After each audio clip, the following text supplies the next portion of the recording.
Olá, tudo bem? Meu nome é João Ferreira, eu sou psicanalista clínico e esse aqui é o meu canal. Por aqui a gente fala sobre psicanálise, saúde mental, filosofia, cultura e outros assuntos que nos interessam no século XXI. Esse aqui é o primeiro episódio de uma série de episódios sobre escuta, uma ferramenta que pode transformar as relações e a forma como essas relações se dão no mundo e, consequentemente, a saúde mental das pessoas. O objetivo dessa série é falar um pouco sobre o que é de fato escutar, como é que essa escuta acontece nas relações, fazer um diagnóstico da escuta nas relações, nos relacionamentos entre as pessoas e falar um pouco sobre como é que a gente pode implementar uma escuta ativa, uma escuta mais adequada e uma escuta um pouco mais empática nos relacionamentos e, consequentemente, melhorar a saúde mental das pessoas através disso. Se você ainda não conhece esse canal, eu te convido a assistir alguns vídeos e a se inscrever. Se esse aqui é um assunto que você gosta, eu te convido também a ficar ligado aqui no canal com os próximos vídeos dessa mesma série, que eu tenho certeza que podem te ajudar bastante. Sempre que alguém me pergunta sobre o que é a psicanálise, eu gosto muito de trazer um conceito que eu vi em uma entrevista do Christian Dunker, que é um dos maiores psicanalistas do país. Ele sempre fala que a psicanálise é um método de investigação e de tratamento através da linguagem em relação. Basicamente, o que ele quer dizer com isso? Ele está dizendo que a forma como a gente se expressa nas nossas relações, nas relações que a gente vai criando e construindo ao longo da vida, mostra muito sobre, primeiro, quem a gente é e, segundo, como a gente sofre. Ou seja, para a gente entender o nosso sofrimento, para a gente entender a nossa angústia, as nossas inibições, os nossos sintomas, a gente tem que olhar para as nossas relações. A gente tem que entender como é que essas relações acontecem, como é que elas se dão, quais são as regras que estão ali impostas e muitas vezes subentendidas, ainda que inconscientemente, e só assim a gente vai poder entender o que se passa com a angústia e os sintomas, as queixas que chegam na clínica pra gente. Existe muito aquela frase, né, de diga-me com quem andas que eu direi como tu és, e eu sempre gosto de brincar falando que um psicanalista diria que diga-me como se relaciona que eu diria como você sofre. É claro que essa é uma comparação, né, uma metáfora, uma brincadeira um pouco mais didática, né, não é exatamente desse jeito que uma análise acontece, mas ela serve um pouco para ilustrar para a gente a importância que a relação tem dentro da nossa vida e a relevância que a psicanálise dá para essas relações que a gente vai construindo, né, no nosso trabalho, na nossa escola, na nossa família, nos nossos relacionamentos e assim por diante. Então a psicanálise ela é uma coisa que ela é um conhecimento, um saber e uma prática que dá muita ênfase na forma como a gente se relaciona com o outro, na forma como a gente se posiciona e se entende diante do outro. E quando a gente fala sobre relação, sobre os relacionamentos que a gente cria ao longo da vida, não tem como falar disso sem falar sobre comunicação. Afinal, a comunicação ela é aquilo que deixa essas relações mais palpáveis, mais concretas, né? Através da comunicação que essas relações acontecem. Né? Não tem como a gente se relacionar com uma pessoa que a gente não se comunica. Então, para a gente entender as relações, a gente tem que entender a forma que as pessoas que estão inseridas nessa relação se comunicam. E quando a gente fala de comunicação, se a gente pesquisa comunicação no Google, te convido aí a fazer o teste, pesquisa comunicação no Google, muito provavelmente vai aparecer algumas imagens de pessoas falando, ou de algum tipo de som saindo de um aparelho, né, de uma caixa, de um microfone e tudo mais, e muito tem-se essa ideia de que se comunicar é falar, né? Mas a gente tem que entender que quando tem alguém falando, também, consequentemente, tem alguém escutando aquilo que a primeira pessoa está dizendo. Então, a comunicação ela não é uma coisa via de mão única, né? Ela não é uma coisa que alguém fala, ela é uma troca. Ela tem que ter alguém que fala, mas também tem que ter alguém que escuta. Nesse meio, a gente tem a mensagem que é dita e a gente também tem o canal onde essa comunicação acontece. E é muito interessante esse teste aqui que eu comentei, de as pessoas relacionarem muito a comunicação com alguém que fala, ou com o ato de dizer, de expressar, porque a psicanálise, como sempre, ela é muito subversiva, assim, ela dá ênfase para aquilo que não é dito muitas vezes, e para aquilo que as pessoas não prestam tanto atenção.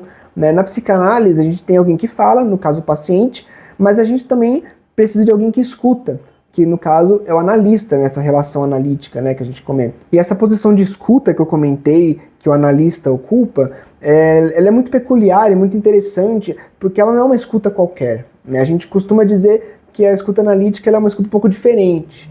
Eu sempre falo assim que a psicanálise ela não é uma conversa, a psicanálise ela é um diálogo.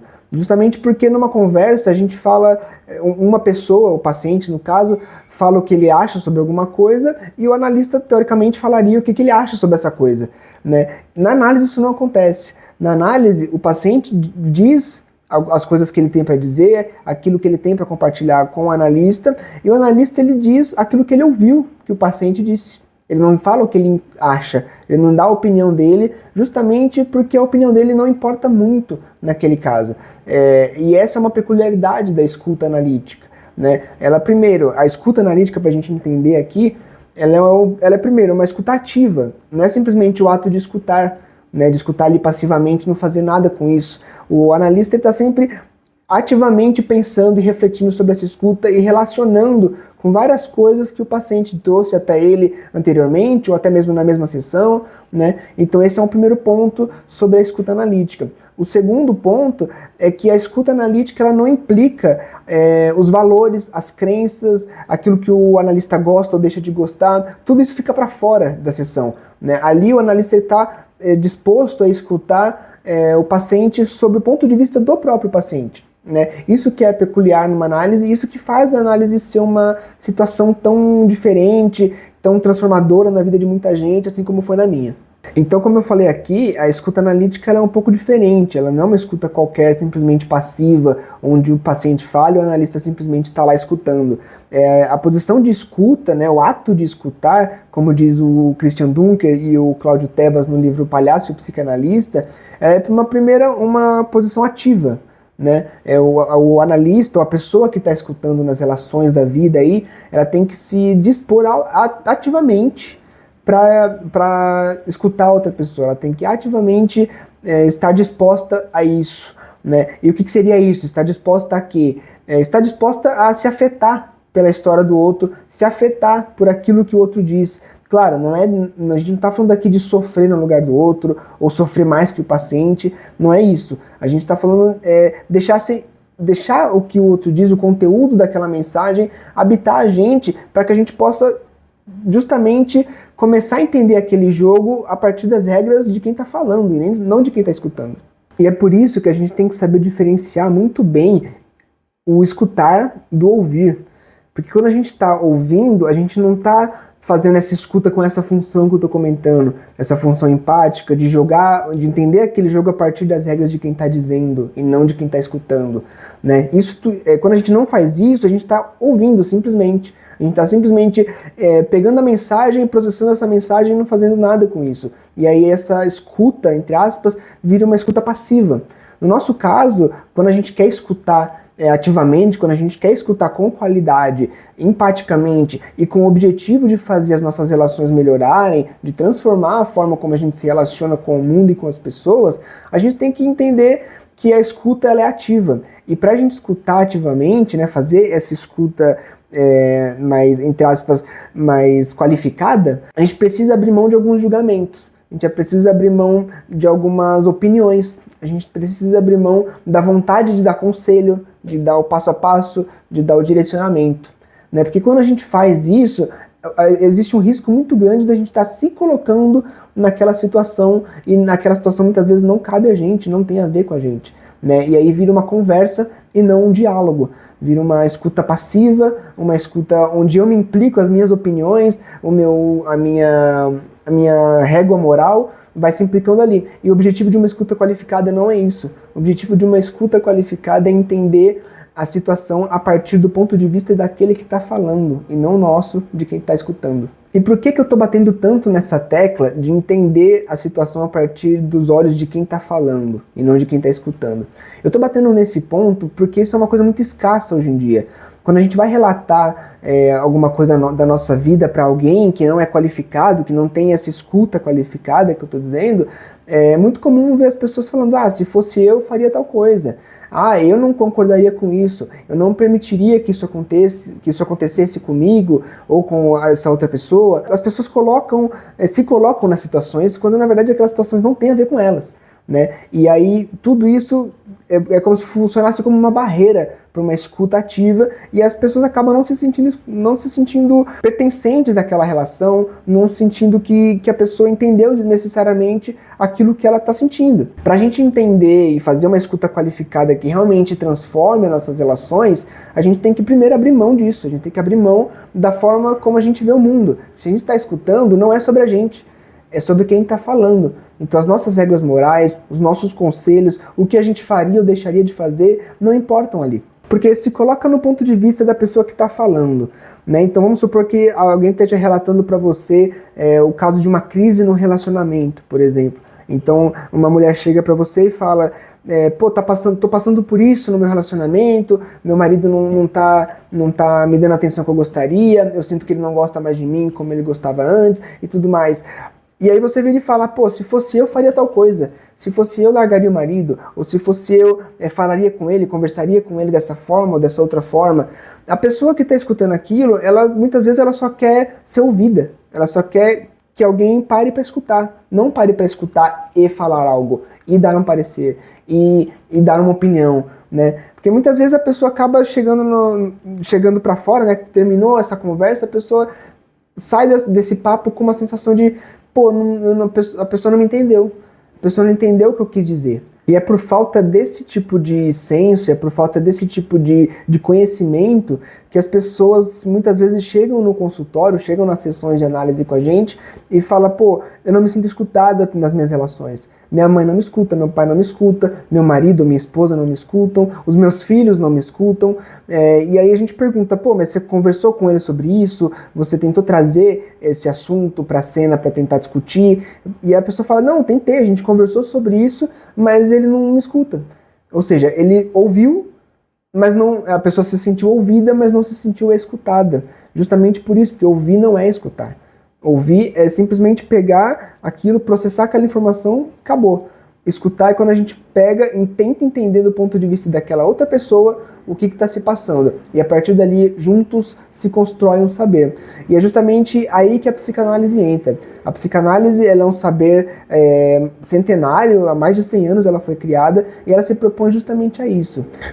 O que você pode esperar de uma situação analítica? Você pode esperar uma escuta qualificada, né?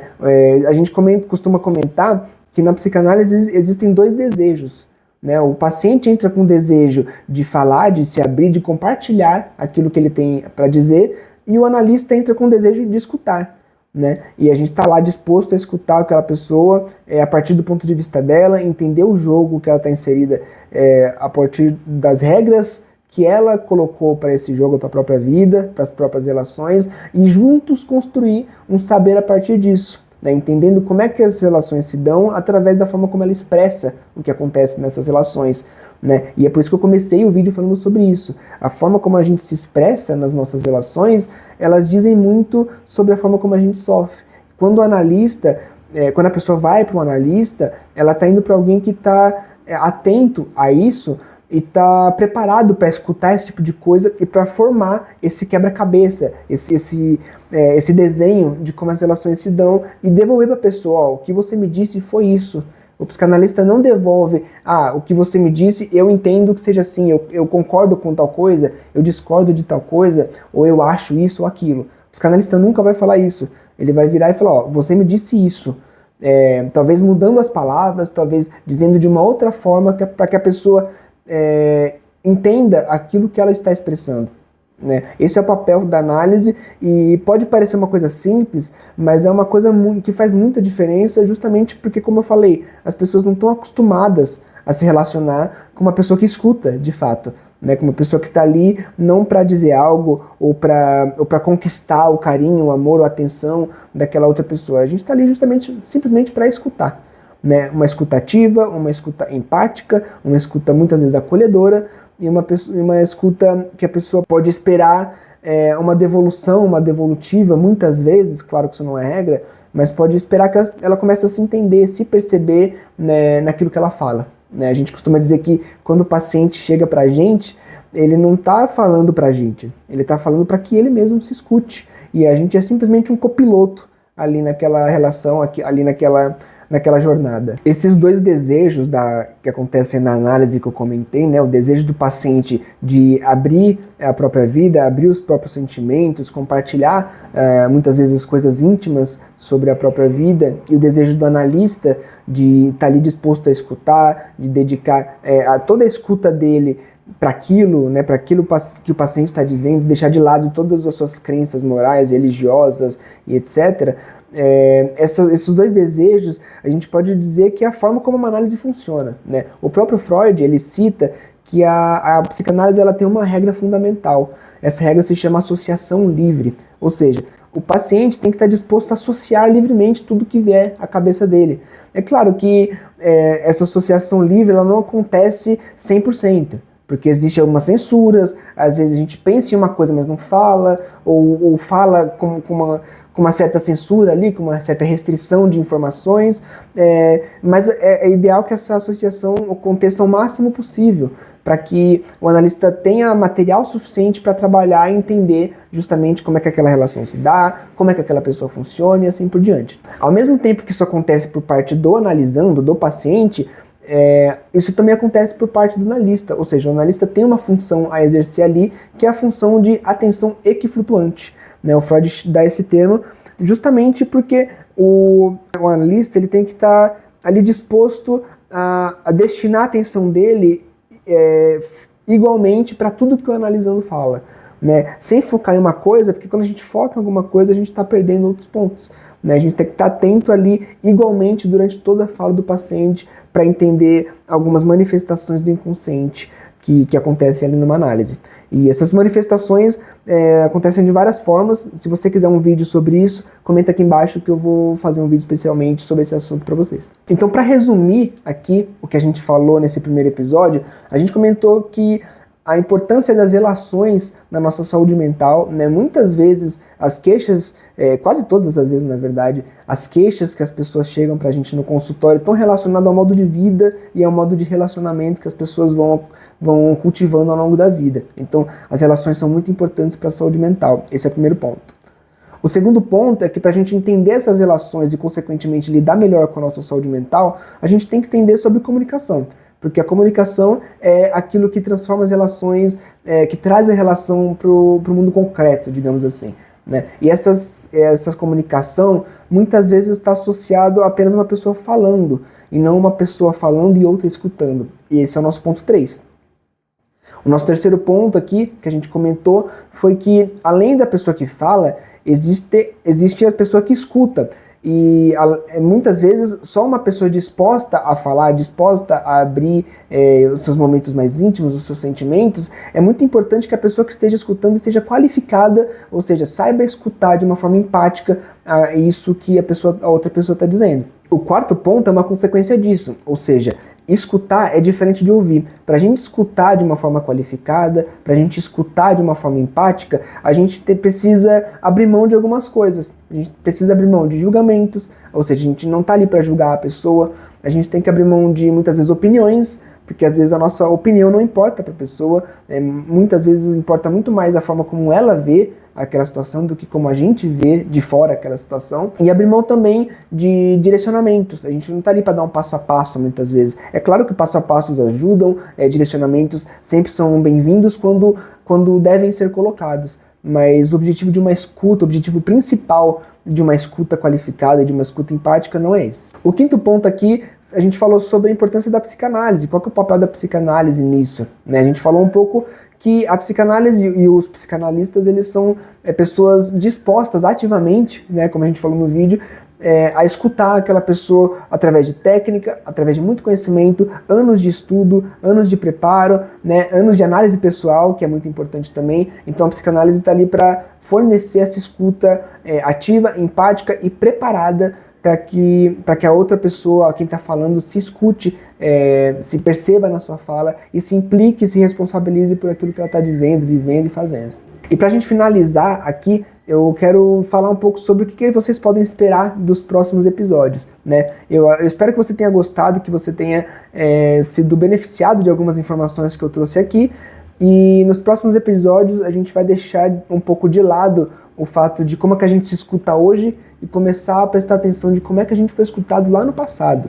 Né? Uma outra fama que a psicanálise tem é de que a psicanálise só presta atenção na infância. Né? Então a gente vai falar um pouco sobre isso no próximo episódio, fica ligado, se inscreve no canal para não deixar de receber os vídeos. Comenta aqui se você tem alguma dúvida, eu vou ficar muito feliz de saber o que você achou do vídeo e de responder todas as dúvidas que possam surgir aqui. E deixa o like para ajudar a gente a chegar a mais pessoas, tá bom? Até o próximo episódio. Tchau, tchau.